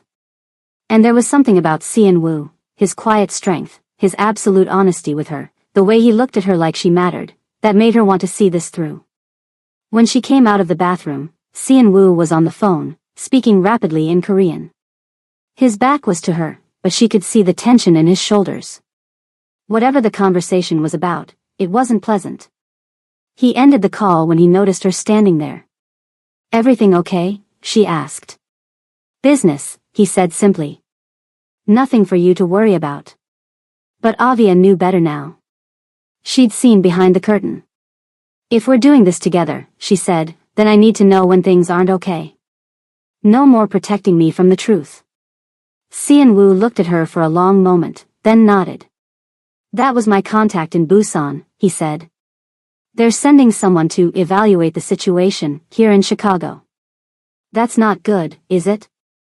"No. It means they don't trust my judgment anymore." He ran a hand through his hair, a rare gesture of frustration. "They think I'm compromised." "Because of me," Avia said softly. "Because of the choices I'm making," Xianwu corrected. "You're just a convenient explanation for them." "What happens when they send this person?" "They'll watch. They'll test. They'll look for weaknesses." His eyes met hers. "They'll try to figure out how to bring me back in line. And if they can't?" Xianwu didn't answer immediately. When he did, his voice was quiet but certain. "Then I'll have to make it very clear that I'm not their man anymore."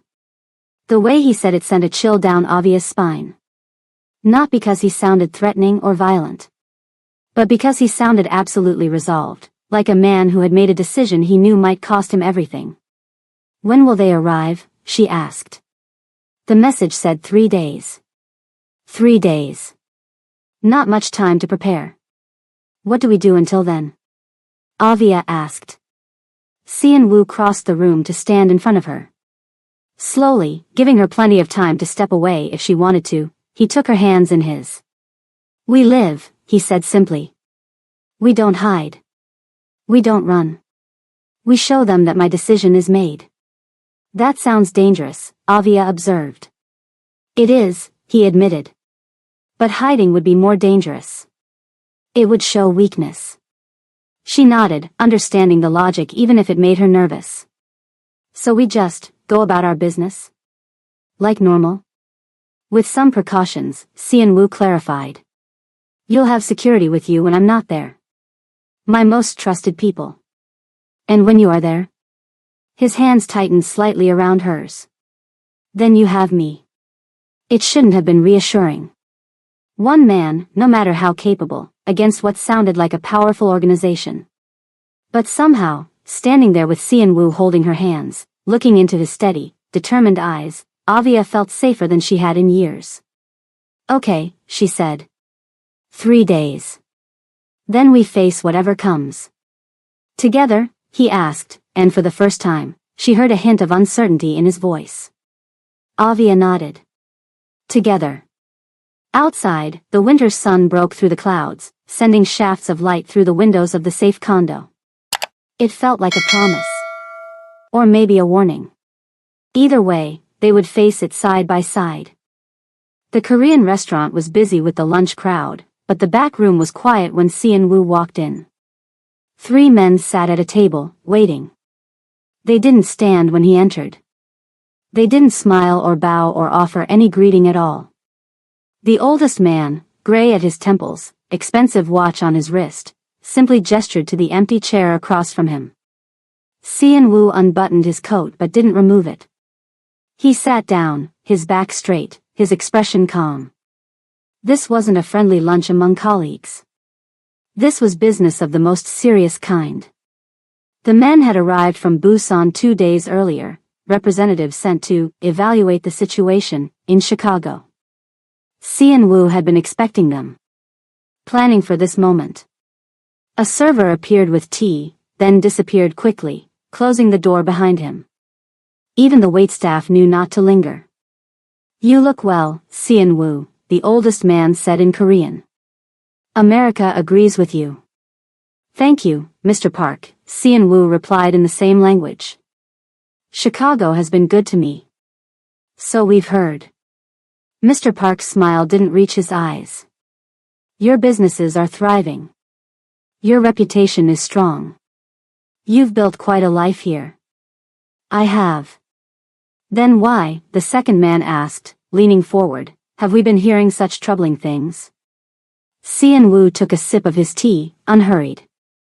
Perhaps you should tell me what you've heard, Mr. Kong.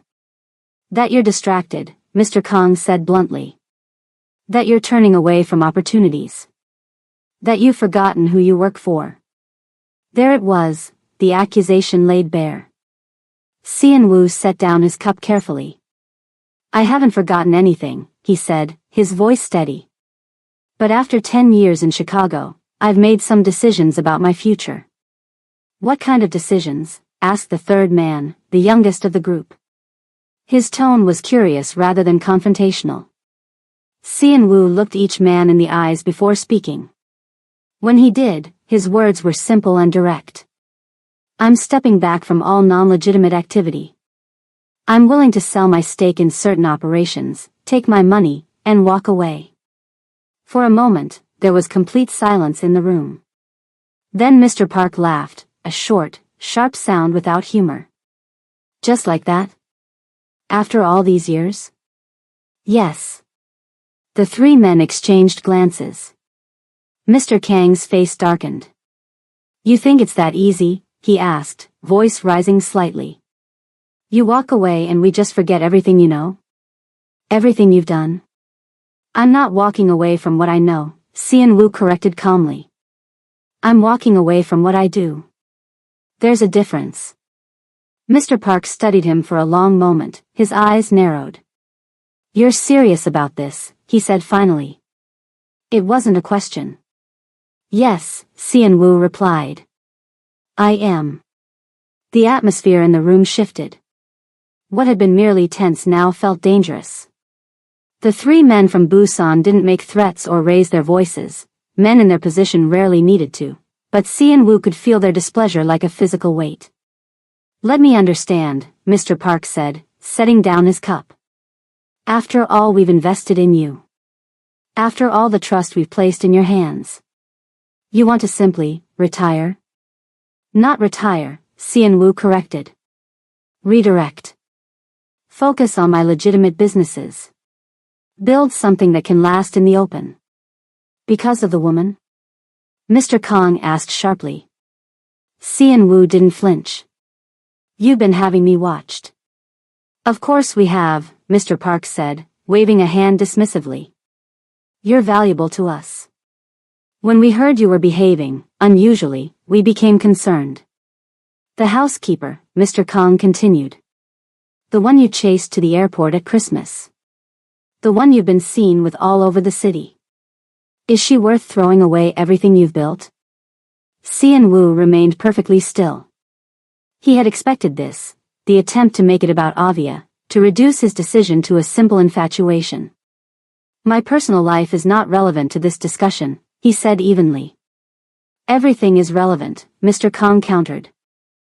Sean-woo didn't argue further. Instead, he reached into his coat and removed a slim folder, which he placed on the table. What is this? The youngest man asked, reaching for it. Information, Sean-woo replied. Financial records. Property deeds. Corporate structures. He watched as they flipped through the papers, their expressions changing from confusion to surprise to something close to respect. You've been planning this for some time, Mr. Park observed. Yes. What the papers showed, and what Sean-woo had spent years arranging, was a careful separation of his businesses. The legitimate hotels, restaurants, and properties were now held in corporations completely distinct from any questionable activities. There were no financial connections, no paper trails, nothing that could be used against him. More importantly, he had secured his position with legitimate banks, investors, and city officials. He had become, in every measurable way, untouchable. Impressive, Mr. Park admitted. But unnecessary. We've never threatened your clean businesses. Consider it insurance, Xian Wu replied. I've also taken the liberty of arranging suitable replacements for my other responsibilities. Mr. Young in Lakeview would be an excellent choice to oversee the import interests. Mr. Choi could handle the financial arrangements. The three men looked at each other again, a silent conversation passing between them. You really want out that badly? Mr. Kong asked, his voice quieter now. For a woman? Xian Wu looked him directly in the eye. For a life, he corrected. The one I choose, not the one chosen for me. Something in his tone, the absolute certainty of it, seemed to finally convince them he was serious. While Xian Wu was facing his past in the back room of the Korean restaurant, Avia was taking a step toward her future. She sat in the elegant lobby of Harbor and Hickory, trying not to fidget with the hem of her dress. She dressed carefully for this interview, a simple navy blue dress that was the nicest thing she owned, her hair neatly styled, minimal makeup that highlighted her natural beauty. When Xian Wu had suggested she apply for a position at the restaurant, she'd been hesitant at first. Won't people think I only got it because of us? She'd asked. The manager will hire you based on your abilities, Xian Wu had assured her. James is very particular about his staff. If anything, your connection to me might make him more demanding. So here she was, waiting to be interviewed for a front-of-house position, someone who would greet guests, help coordinate events, ensure that every detail was perfect. Ms. Langston? A tall man in a perfectly pressed suit approached. I'm James Harrington, the general manager.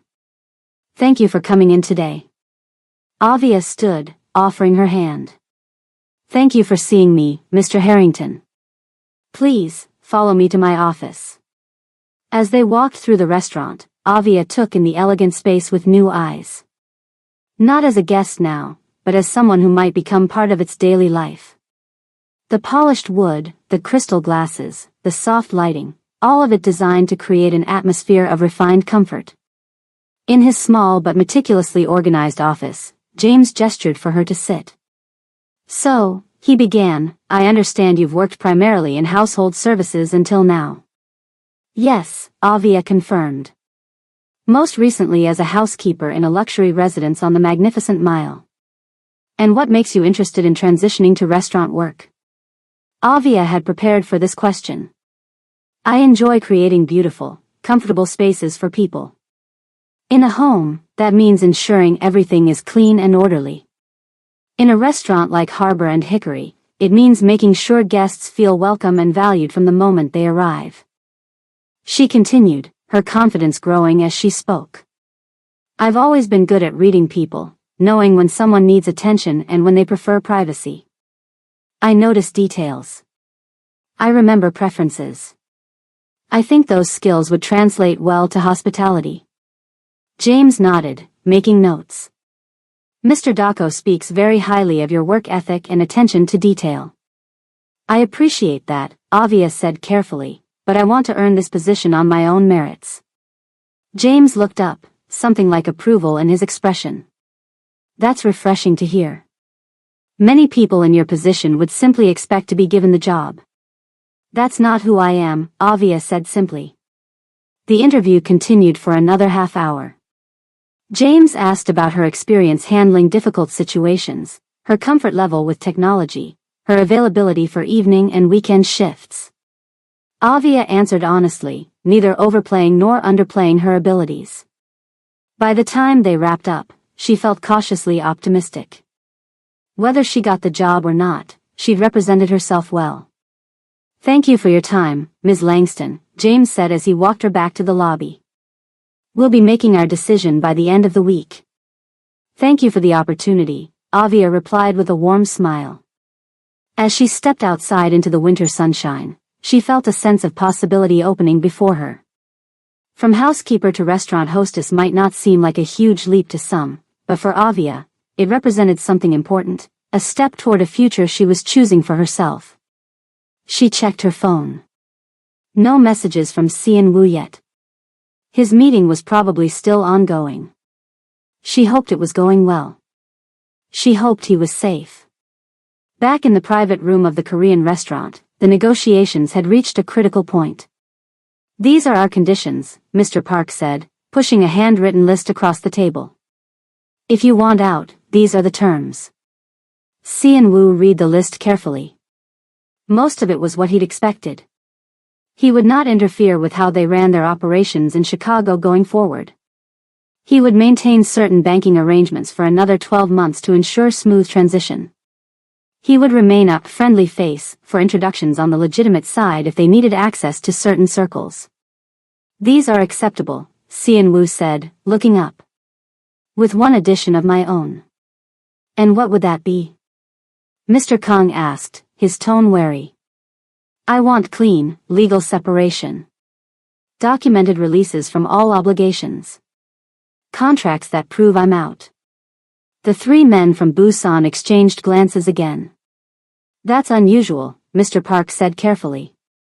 "But not impossible," Si-in-woo countered. "You have lawyers. I have lawyers. We can make this official." "Why the insistence on paperwork?" the youngest man asked. "Our word has always been enough before." "Times change," Si-in-woo said simply. "People change. I want to be certain there are no misunderstandings in the future." What he didn't say, what he didn't need to say, was that he wanted protection. Insurance against any future attempts to pull him back in. Documentation that would make it very difficult for them to claim he still had obligations to fulfill. Mr. Park studied him for a long moment, then nodded slowly. "Very well. We can arrange the paperwork. But understand this, Si-in-woo, once you're out, you're out. If you ever need our help again." "I won't," Si-in-woo said with quiet certainty. There was a moment of silence, heavy with the weight of years of history between them. Then Mr. Park extended his hand across the table. "It's been an honor working with you," he said formally. "You've served us well." Si-in-woo shook his hand, then Mr. Kang's, then the youngest man's. "Thank you for understanding my decision," he replied, equally formal. As he stood to leave, Mr. Park added one last comment. "I hope she's worth it." Si-in-woo paused at the door, then turned back. "She is," he said simply. "But this isn't just about her. It's about who I want to be." He left without looking back, stepping out of the dim back room into the bustling main restaurant. He felt lighter somehow, despite knowing that paper agreements with men like these were only as good as their willingness to honor them. But it was a start. A clean break. A line drawn. That evening, Avia was in her apartment when her phone rang. Si-in-woo's name appeared on the screen. "How did it go?" she asked immediately. "Better than expected," he replied, his deep voice reassuring in her ear. "They agreed to my terms. There will be paperwork, transitions to manage, but it's done." Avia let out a breath she hadn't realized she was holding. "Really? Just like that?" "Not just like that," he corrected gently. "This has been years in the making. But yes, the hard part is over." "I'm glad," she said softly. Then, remembering her own news, "Oh. I had my interview at Harbor and Hickory today." "How was it?" "Good, I think." James seemed impressed. "He said they'll decide by the end of the week." "He'd be a fool not to hire you," Si-in-woo said, and Avia could hear the smile in his voice, a rare thing. "We'll see," she said, not wanting to get her hopes up too high. "How are you feeling? After everything today?" There was a brief silence on the line. "Free," he finally said. For the first time in a very long time. The simple honesty of that word made Avia's heart ache a little.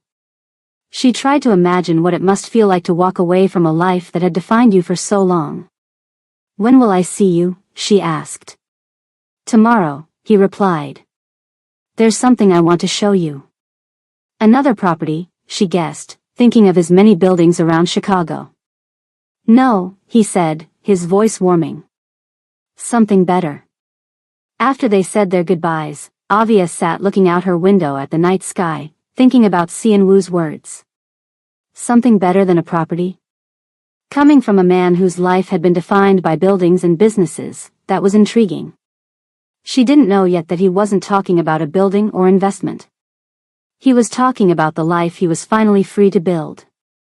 A life that, if she chose it, could include her not just as a temporary companion, but as a permanent part of his future. A future that, for the first time in years, he could see clearly. The early February evening was cold but clear as Xianwu drove Avia through the streets of Chicago. They had just finished dinner at a small restaurant near the lake, nothing fancy, but the food was delicious and the atmosphere peaceful. Avia noticed they were heading toward a neighborhood she didn't know well. Not quite the Magnificent Mile, but close enough to see the tall buildings in the distance. The streets here were quieter, lined with older buildings that had character and history. Xianwu pulled up in front of a small, elegant building. 4 stories tall, with warm brick and large windows. It wasn't flashy or imposing like his other properties. It had a certain charm to it, like a lovely old home that had been carefully maintained over the years. There were no lights on except for a single string of warm bulbs glowing in what looked like a lobby area. "What is this place?" Avia asked, looking out the car window. "Come inside," Xianwu replied, a hint of something different in his voice. "I'll show you." He unlocked the front door with a key from his pocket and held it open for her. Avia stepped into a space that immediately felt welcoming. The lobby was beautiful but not intimidating. Polished wood floors.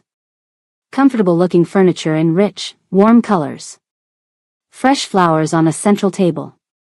Soft lighting that made everything glow. "This is a boutique hotel," Xianwu explained, watching her take it all in. "Part hotel, part long-stay suites for people who need a home away from home." He led her further inside, turning on lights as they went.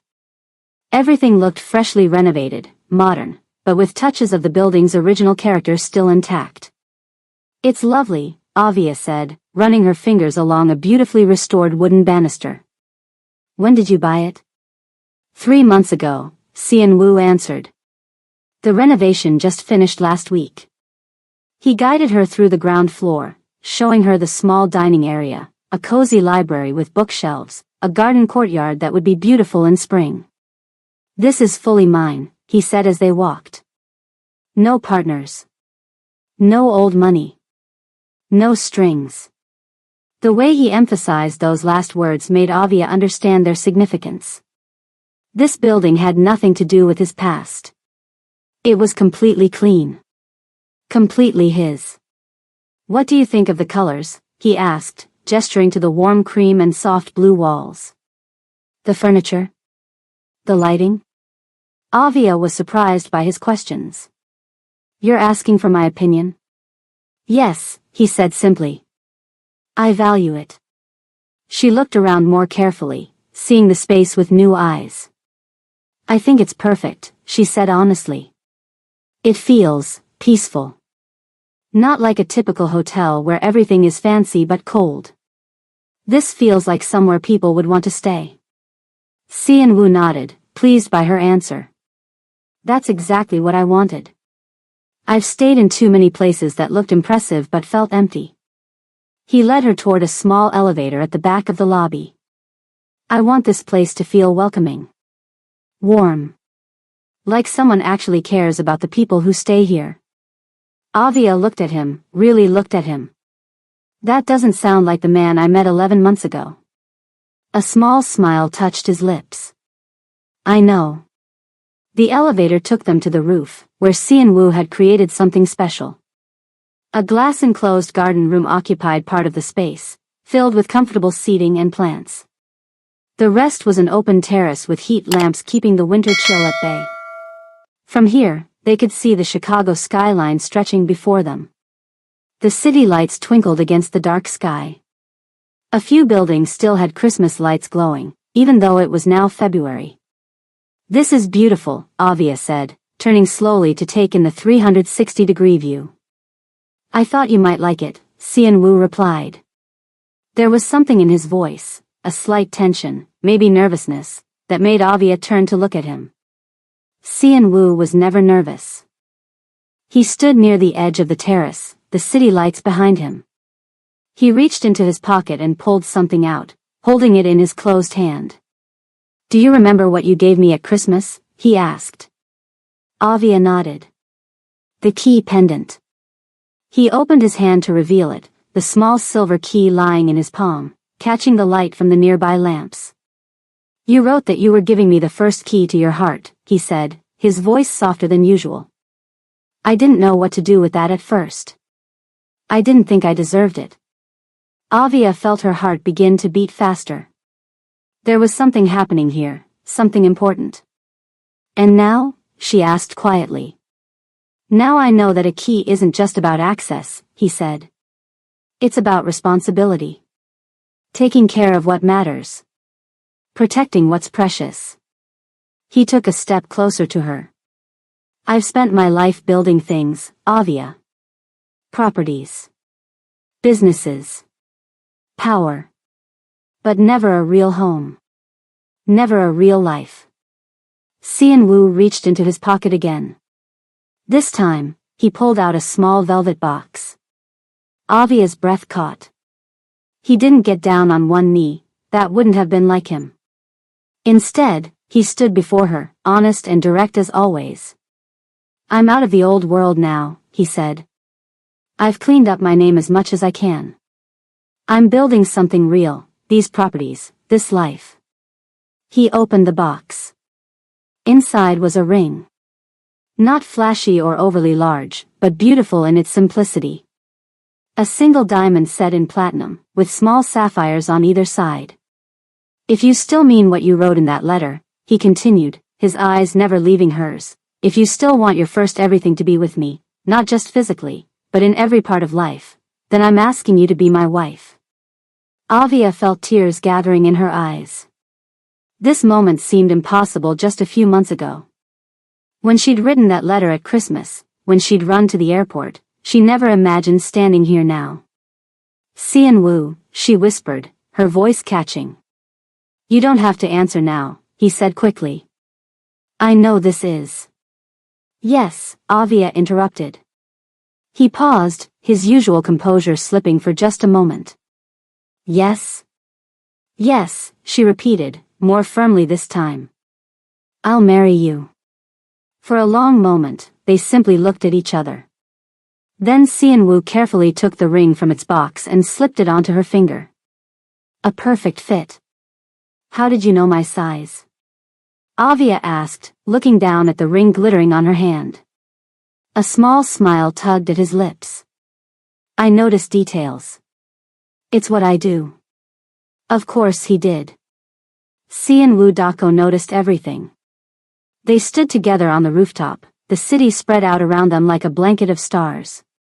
Avia felt a strange sense of peace wash over her. She thought about the scared girl at O'Hare who wanted to run away from her own feelings. She thought about the woman at Harbor and Hickory who began to hope that something real might be possible. And now she was here, standing beside this complicated, honorable man who had just offered her a future she never imagined. Xianwu gently drew her into his arms.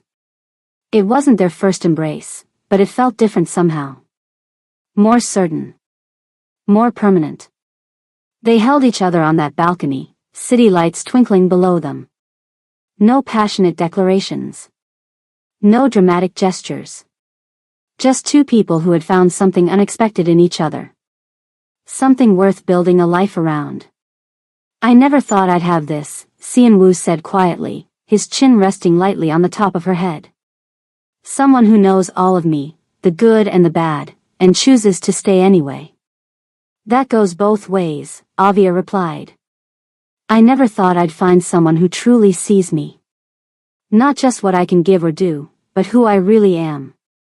They stayed like that for a while longer, savoring the moment. The night wasn't overly cold, and the heat lamps kept the worst of the chill away. But eventually, Xianwu suggested they go back inside. "I want to show you the rest of the building," he said. "If you're interested."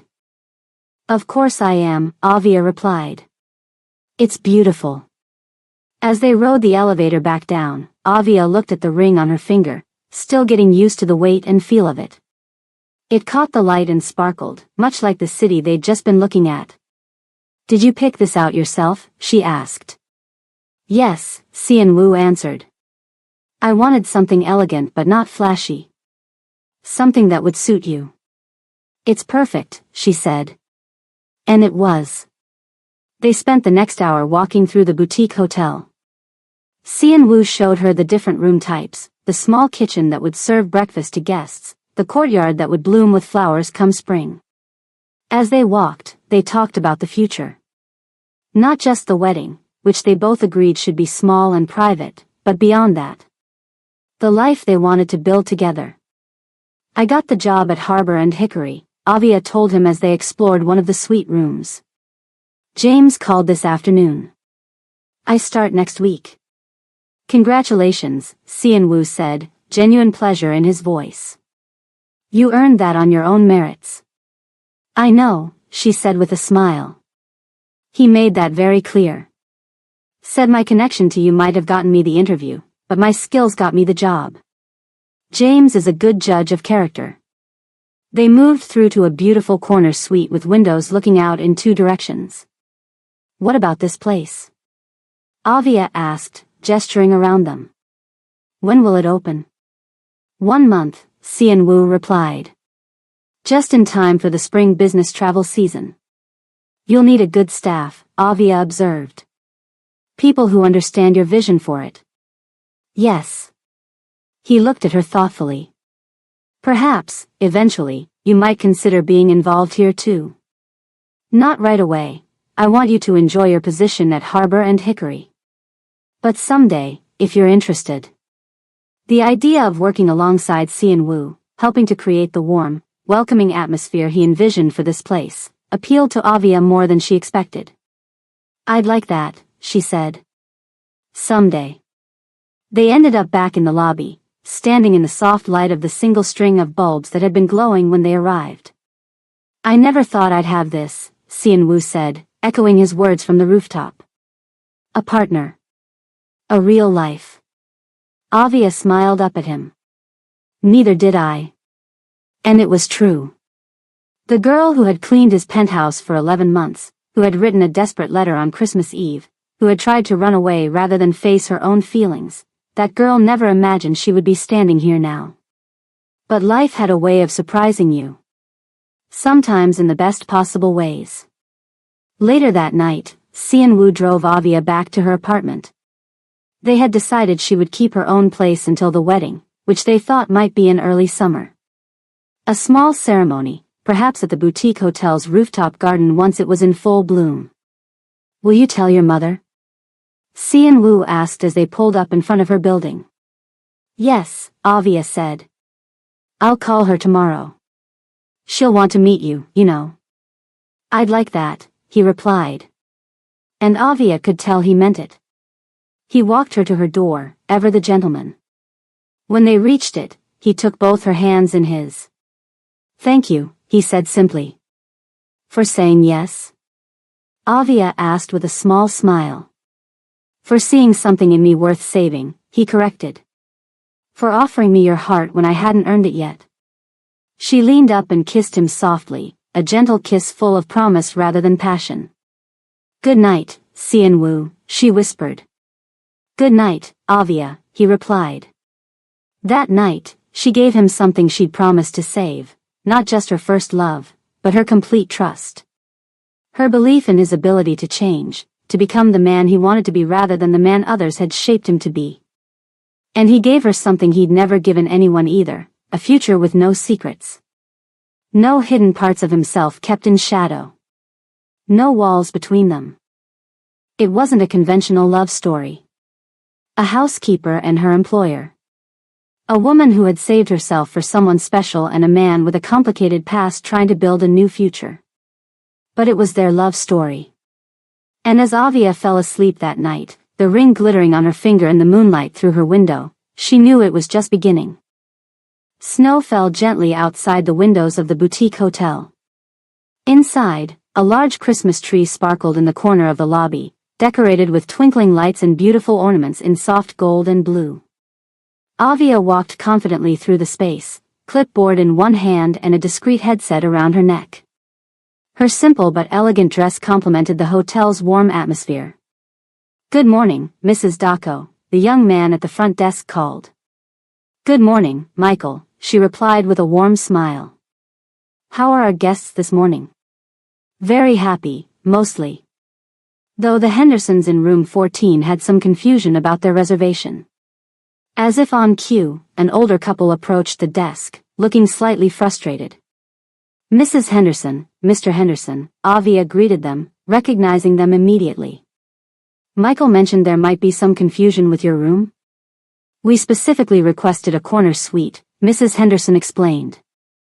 "But we've been placed in a standard room." Avia checked her clipboard, then smiled apologetically. "I see the mistake. You're absolutely right." She turned to Michael. "Could you please prepare the Pine Corner suite? I believe it's available." "Of course," Michael replied, already typing on his computer. "We'll have you moved within the hour," Avia told the couple. "And please accept our apologies for the mix-up. Would you enjoy complimentary breakfast while you wait? Our chef made the most wonderful apple pastries this morning." The Hendersons' expressions softened. "That would be lovely, thank you." As Avia guided them toward the small dining area, she noticed Xianwu watching from the doorway of his office. He didn't interrupt or try to take over. He simply observed, a small smile on his face, that rare, genuine smile that still made her heart skip. 1 year of marriage had changed them both in ways neither could have imagined. Hello there, dear viewers. If you've made it all the way to this final chapter, you're truly special. Most people don't stay with long stories like this on YouTube, and I'm genuinely touched by your dedication.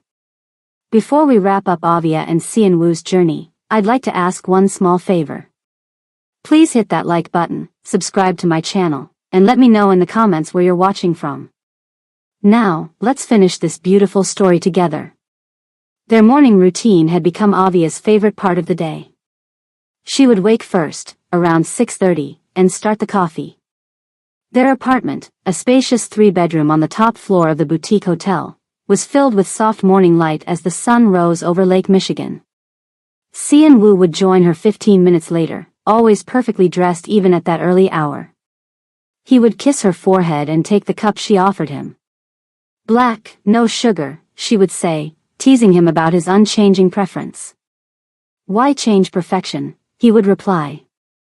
They would sit at their kitchen table, reviewing schedules and plans for the day. He focused on his expanding network of legitimate businesses. She handled the boutique hotel's operations and special events. Sometimes they would debate small decisions about the property, whether to change the breakfast menu, which local artists to feature in the lobby gallery, how to make guests feel even more welcome. The lobby flowers should be changed more frequently, Xianwu might suggest. "We already change them twice a week," Avia would counter. 3 times would be better. "That's not in the budget." "I'll increase the budget." Avia would shake her head, smiling. "That's your answer to everything." These gentle disagreements always ended the same way, with Avia getting the final decision. Because despite owning the hotel and a dozen other properties, Xianwu trusted her judgment completely. He had built the structures. She had made them into homes. The private dining room at Harbor and Hickory was decorated beautifully for Christmas Eve. Candles glowed on the tables, and through the windows, they could see snow falling over the Chicago River. This year, they had much to celebrate. Not just Christmas and their first wedding anniversary, but also a special visitor. Avia's mother had come from Atlanta for the holidays. When Avia had first told her mother about Xianwu, explaining that she was marrying her former employer, Mrs. Langston had been concerned. When she learned he was Korean and significantly older, her worry only increased. "Are you sure about this, baby?" she had asked during their first video call together. "You hardly know him." But when she finally visited Chicago and met Xianwu in person, something changed. She saw how he looked at her daughter, with respect, admiration, and genuine love. She noticed how he listened when Avia spoke, how he valued her opinions, how he treated her as an equal partner. Now, nearly a year later, Mrs. Langston treated Si-in-woo like the son she never had. She even tried cooking Korean dishes occasionally, though her kimchi was still a work in progress. They sat around the table, Avia, Si-in-woo, Mrs. Langston, and a few close friends they'd made over the past year. James from Harbor and Hickory and his wife. Michael from the hotel and his boyfriend. Even Keisha, Avia's former roommate, had joined them with her new husband. The conversation flowed easily, with stories and laughter warming the room even more than the excellent food and wine. "I still can't believe how well everything turned out," Keisha said, looking around the table. "When Avia told me she was getting married, I thought she was joking." "Why is that?" Si-in-woo asked, genuinely curious. "Because she never dated anyone." Keisha laughed. "Not once in all the years I knew her. Then suddenly she's engaged to this mysterious businessman." Everyone chuckled, and Mrs. Langston nodded in agreement. "It's true," she confirmed. "My Avia was always so careful with her heart." "So how did you two even meet?" James's wife asked. "I don't think I've ever heard the full story." Avia and Si-in-woo exchanged a look, one of those private glances that contained an entire conversation. What version should they tell? How much should they share? "I used to clean his penthouse," Avia said simply. "We hardly spoke for almost a year. Then one Christmas, she left me a letter," Si-in-woo continued. "And tried to leave town before I could read it." "You wrote him a letter?" Keisha's eyes widened. "Girl, you never told me that part." After dinner, as they enjoyed dessert and coffee, Avia and Si-in-woo shared more of their story. Not every detail, not the parts about his former connections or the men who had tested his resolve, but the emotional truth of their journey. The letter she wrote, offering him her heart. The way he found her at the airport. Their dinner at Harbor and Hickory, sitting at a table not far from where they were now. "You really chased her through an airport?" Mrs. Langston asked, looking at Si-in-woo with new appreciation. "I did," he confirmed, a small smile playing at his lips. "Best decision I ever made." "And you, young lady," her mother turned to Avia, "running away instead of facing your feelings. I raised you braver than that." "I know, Mama," Avia laughed. "I was scared." "Of what?" Avia glanced at Si-in-woo. "Of how much I already cared. Of how quickly everything was changing." The table fell quiet for a moment, everyone touched by the simple honesty of her words. "Well," Mrs. Langston finally said, raising her glass, "here's to facing our fears. And to Christmas letters that change lives." They all raised their glasses, and Avia felt a warmth that had nothing to do with the wine. This was her family now, both the one she was born to and the one she had chosen. Sitting together on Christmas Eve, sharing food and stories and love. A year ago, she couldn't have imagined this scene. She had been too busy running away from her own heart. After their guests departed and Mrs. Langston retired to her suite in the hotel, Avia and Si-in-woo walked back to the boutique hotel together. The streets were quiet, with most people already home for Christmas Eve. Snow continued to fall gently around them, and holiday lights twinkled in windows and storefronts.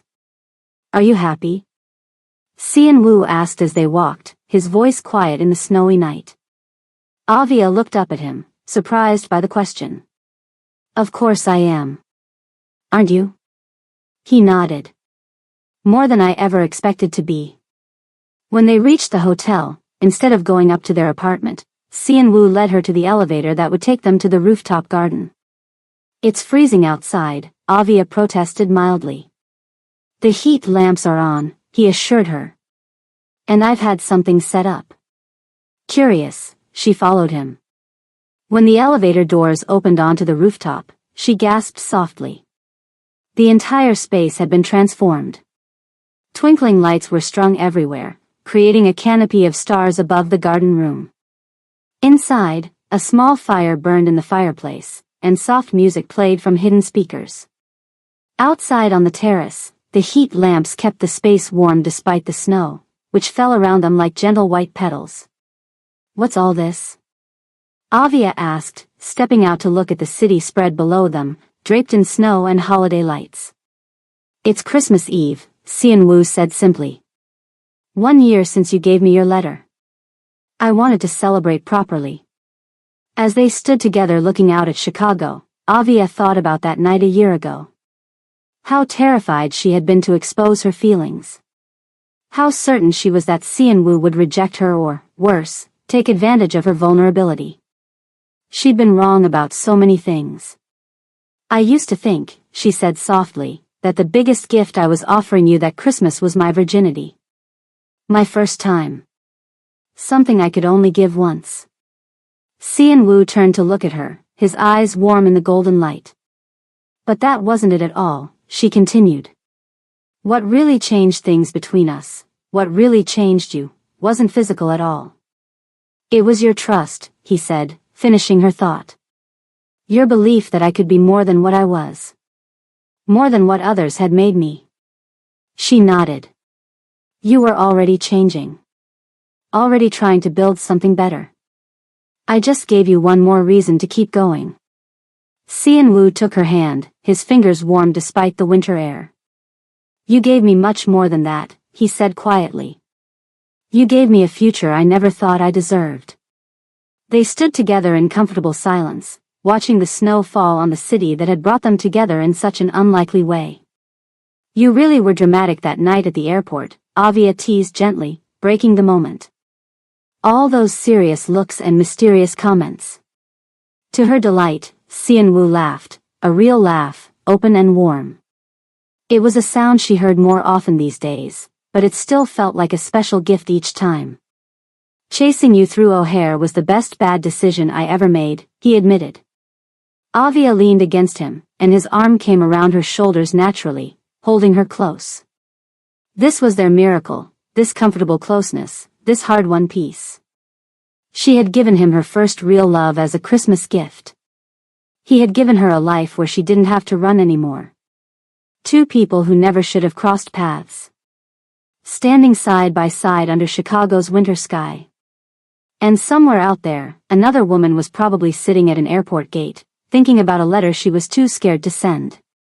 Another man was perhaps standing at a window, wondering if he could ever change enough to deserve real love. But that was a story for another night.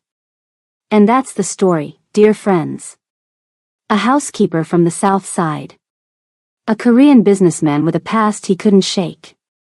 A Christmas letter that changed everything. If this story touched your heart, you know what to do. Smash that subscribe button, leave a comment letting me know where you're watching from, and I'll see you on the next story.